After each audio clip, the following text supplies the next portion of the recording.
ಸ್ನೇಹಿತರೆ ನಮಸ್ಕಾರ, ನಾನು ರವೀಂದ್ರ ಜೋಶಿ. ಮೊನ್ನೆ ಉತ್ತರ ಪ್ರದೇಶದ ಕಾನ್ಪುರ್ನಲ್ಲಿ ಆಯಿತು.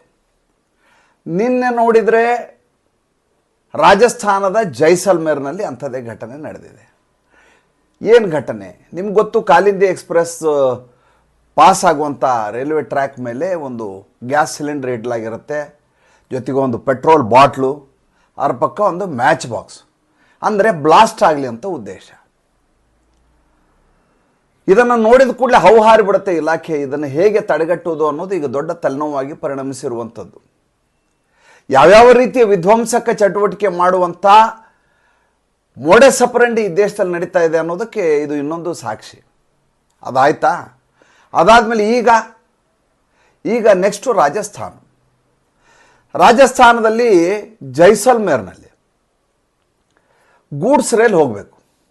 ಆ ಗೂಡ್ಸ್ ರೈಲು ಡೀರೇಲ್ ಆಗಿ ಉಲ್ಟಾ ಹೊಡಿಲಿ ಪಲ್ಟಿ ಹೊಡಿಲಿ ಅನ್ನುವಂಥ ಕಾರಣಕ್ಕೋಸ್ಕರ ಎರಡು ದೊಡ್ಡ ಸಿಮೆಂಟ್ ಬ್ಲಾಕ್ನ ಮೇಲೆ ರೈಲ್ವೆ ಟ್ರ್ಯಾಕ್ ಹಳಿಯ ಮೇಲೆ ಇಡಲಾಗಿರೋದು. ಅದು ಹೆಂಗೇ ಬಂದು ಗುದ್ದಿದ್ರೂ ಉಲ್ಟಾ ಪಲ್ಟಿ ಹೊಡಿಬೇಕು. ಅದು ಆ ರೀತಿಯದಾದಂಥ ಒಂದು ದೊಡ್ಡ ಷಡ್ಯಂತ್ರವನ್ನು ಮಾಡಲಾಗಿರುತ್ತೆ ನಿನ್ನೆ ರಾಜಸ್ಥಾನದ ಜೈಸಲ್ಮೇರ್ನಲ್ಲಿ. ಸರಿಯಾದ ಸಮಯಕ್ಕೆ ಚಾಲಕನಿಗೆ ಇದರ ಮಾಹಿತಿ ಲಭ್ಯ ಆಗಿ ಟ್ರೈನನ್ನು ಡೀರೇಲ್ ಆಗುವುದನ್ನು ತಪ್ಪಿಸಲಾಗತ್ತೆ. ಆದರೆ ಪ್ರಶ್ನೆ ಇರೋದು, 1.25 ಲಕ್ಷ ಕಿಲೋಮೀಟರ್ವರೆಗೂ ಇರುವಂಥ ರೈಲ್ವೆ ಟ್ರ್ಯಾಕು ಭಾರತ ದೇಶದಲ್ಲಿ. ಈ 1.25 ಲಕ್ಷ ಕಿಲೋಮೀಟರ್ ಇರುವಂಥ ರೈಲ್ವೆ ಟ್ರ್ಯಾಕ್ನ ಹದ್ದುಗಣ್ಣಿನಿಟ್ಟು ಕಾಯಬೇಕು ಅಂತಂದರೆ 1 ಕಿಲೋಮೀಟ್ರಿಗೆ 2 ಭದ್ರತಾ ಸಿಬ್ಬಂದಿಯನ್ನು ಹಾಕಬೇಕು. ಯೋಚನೆ ಮಾಡಿ ಹೇಗಿರುತ್ತೆ ಅಂತ. ಅಲ್ಲಿಗೆ 2.5 ಲಕ್ಷ ಜನರನ್ನು ಈ ಕೆಲಸಕ್ಕೆ ನೇಮಿಸಬೇಕು, ಒಂದು ಶಿಫ್ಟ್ಗೆ 8 ಗಂಟೆಗೆ.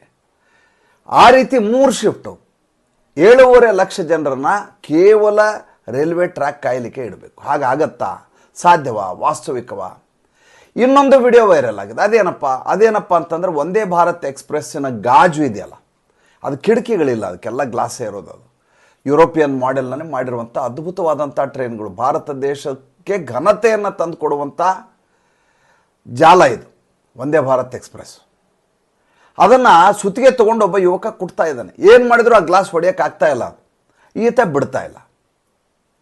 ಹಾಡೇ ಹಗಲು ನಡೆದಂಥ ಘಟನೆ, ಎಲ್ಲರ ಎದುರಿಗೆ ನಡೀತಾ ಇರುವಂಥ ಘಟನೆ. ಈ ದೇಶದಲ್ಲಿ ಇಷ್ಟು ಆರಾಮಾಗಿ ನಿರ್ಮಳವಾಗಿ ಭಯೋತ್ಪಾದಕ ಕೃತ್ಯಗಳನ್ನ ಮಾಡಬಹುದು ಅಂತಾದರೆ ಭಾರತ ದೇಶದ ರೈಲ್ವೆ ಅನ್ನೋದು ಎಷ್ಟು ಸುಸ್ಥಿರ ಅನ್ನೋದನ್ನು ಆಲೋಚನೆ ಮಾಡಬೇಕು. ಯಾವಾಗ ಈ ರೀತಿಯ ಘಟನೆ ನಡೀತವೆ? ಯಾವಾಗ ಕಾನೂನಿನ ಬಗ್ಗೆ ಜನರಿಗೆ ಭಯ ಇರೋದಿಲ್ವೋ, ಅದರ ಕಠೋರತೆಯನ್ನು ಅದು ತೋರಿಸೋದಿಲ್ವೋ, ಕಾಠಿಣ್ಯತೆಯನ್ನು ಮೆರೆಯೋದಿಲ್ವೋ, ಯಾವಾಗ ಬಲವಾದ ಶಿಕ್ಷೆ ಆಗುವುದಿಲ್ಲವೋ, ಆವಾಗ ಈ ರೀತಿಯ ಕೃತ್ಯ ನಡೀತವೆ. ಏನಾಗುತ್ತೆ, ನಮ್ಮಲ್ಲಿ ಒಂದು ಕೇಸ್ ಹಾಕ್ತಾರೆ ರೈಲ್ವೆ ಪೊಲೀಸು, ಅದಾದ ಕೋರ್ಟ್ಗೆ ಹೋಗುತ್ತೆ. ಕೋರ್ಟ್ನಲ್ಲಿ ಇದು ಬೇಲೇಬಲ್ ಅಫೆನ್ಸ್ ಅಂತಾರೆ. ಅವ ಜಾಮೀನು ತೊಗೊಂಡು ಹೊರಗೆ ಹೋಗ್ತಾನೆ. ಮುಂದೊಂದು ದಿವಸ ಯಾವತ್ತೋ ಕೇಸು ಮುಗಿದು ಹೋಗುತ್ತೆ. ಒಂದು ಟ್ರೈನ್ ಬೀಳೋದ್ರಿಂದ ಒಂದು ವಿಶ್ವಾಸಾರ್ಹತೆ ಹೊರಟೋಗುತ್ತೆ, ಇಡೀ ದೇಶದ ಪ್ರಯಾಣಿಕರ ವಿಶ್ವಾಸಾರ್ಹತೆ ಹೊರಟೋಗುತ್ತೆ ಅನ್ನೋದು ಯಾರಿಗೂ ಅರ್ಥನೇ ಆಗ್ತಾ ಇಲ್ಲ. ಈ ದೇಶದಲ್ಲಿ ಪ್ರಯಾಣ ಮಾಡಲಿಕ್ಕೆ ಅತ್ಯಂತ ಕಡಿಮೆ ದರದಲ್ಲಿ ಜನರಿಗೆ ಲಭ್ಯ ಆಗಿರುವಂಥದ್ದು ಏಕಮೇವ ಒಂದು ಬಸ್ಗೆ ಒಂದು ಟ್ರೈನ್ ಟಿಕೆಟ್ಗೆ ನೀವು ಕಂಪೇರ್ ಮಾಡಿದರೆ 10% ಇರುತ್ತೆ ಟ್ರೈನ್ ಚಾರ್ಜಸ್. 600 ರೂಪಾಯಿ ಬಸ್ಗಿದ್ರೆ 60 ರೂಪಾಯಿ ಟ್ರೈನಿಗಿರುತ್ತೆ. ಅಂಥದ್ದೊಂದು ವ್ಯವಸ್ಥೆ ಈ ದೇಶದಲ್ಲಿ ಮಾಡಲಾಗಿದೆ. ಅದನ್ನು ಸುಸ್ಥಿರವಾಗಿ ನಡೆಸೋಣ ಅಂತಂತಂದರೆ ಈ ರೀತಿ ಭಯೋತ್ಪಾದಕ ಚಟುವಟಿಕೆಗಳು ಮಾಡ್ತಾರೆ. ಯಾಕೆ ಮಾಡ್ತಾರೆ? ಕಾರಣವನ್ನು ಕೇಳಬೇಕು ನೀವು. ಭಾಳ ಮಜಾ ಇದೆ ಅದು. ವಂದೇ ಭಾರತ್ ಎಕ್ಸ್ಪ್ರೆಸ್ಗೆ ಕಲ್ಲು ಹೊಡೆದದ್ದು ಯಾಕಪ್ಪ? ವಂದೇ ಭಾರತ್ ಟ್ರೈನ್ ಶುರುವಾದ ಮಾರನೇ ದಿವಸದಿಂದ ನೋಡಿ ನೀವು, ಎಲ್ಲೆಲ್ಲಿ ಆ ಟ್ರೈನ್ ಪಾಸ್ ಆಗುತ್ತೋ ಅಲ್ಲಿರುವಂಥ ಮನೆಗಳಲ್ಲಿರುವಂಥ ಜೋಪಡಿನ ಹಾಕ್ಕೊಂಡು, ಅವ್ರು ಜೋಪಡಿನ ಯಾರು ಹಾಕ್ಕೊಂಡಿದ್ದಾರೆ ಅಂತ ನಿಮ್ಗೆ ಹೇಳ್ಬೇಕಾಗಿಲ್ಲ. ಅಲ್ಲಿಂದ ಕಲ್ಲು ತೋರ್ತಾರೆ ವಂದೇ ಭಾರತ್ ಟ್ರೈನ್ಗೆ. ಇದು ನಿರಂತರವಾಗಿ ಸುಮಾರು ದಿವಸ ನಡೀತು. ಇದರಿಂದ ಯಾವುದೇ ಪ್ರಯೋಜನ ಆಗೋದಿಲ್ಲ ಅಂತ ಗೊತ್ತಾಯಿತು. ಅದಾದಮೇಲೆ ಈಗ ನಿರ್ಜನ ಪ್ರದೇಶಕ್ಕೆ ಹೋಗೋದು, ಅಲ್ಲಿ ಗ್ಯಾಸ್ ಸಿಲಿಂಡರ್ ಇಡೋದು, ಮ್ಯಾಚ್ ಬಾಕ್ಸ್ ಇಡೋದು, ಪೆಟ್ರೋಲ್ ಬಾಟ್ಲ್ಗಳನ್ನ ಇಡೋದು, ಈ ರೀತಿಯ ಕೆಲಸಗಳನ್ನ ಮಾಡ್ತಾ ಇದ್ದಾರೆ. ಈಗ ದೊಡ್ಡ ದೊಡ್ಡ ಗರ್ಡರ್ಗಳನ್ನ ಇಡ್ಲಿಕ್ಕೆ ಶುರು ಮಾಡಿದ್ದಾರೆ. ಯಾಕೆ ಅಂತ ಕೇಳಿದ್ರೆ, ವಂದೇ ಭಾರತ್ ಹೆಸರಿನಲ್ಲಿ ಒಂದೇ ಇದೆಯಲ್ವಾ, ಇದು ವಂದೇ ಮಾತರಂ ಅಂದಂಗೆ. ಇದು ವಂದೇ ಮಾತರಂ ಅಂದರೆ ಭಾರತೀಯ ಜನತಾ ಪಾರ್ಟಿದು, ಇದು ನರೇಂದ್ರ ಮೋದಿ ಅವ್ರದ್ದು, ಇದು ಕೇಂದ್ರ ಸರ್ಕಾರದ್ದು.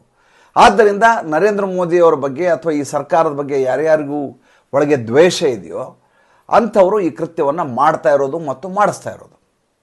ಹೆಂಗಿದೆ ನೋಡ್ರಿ.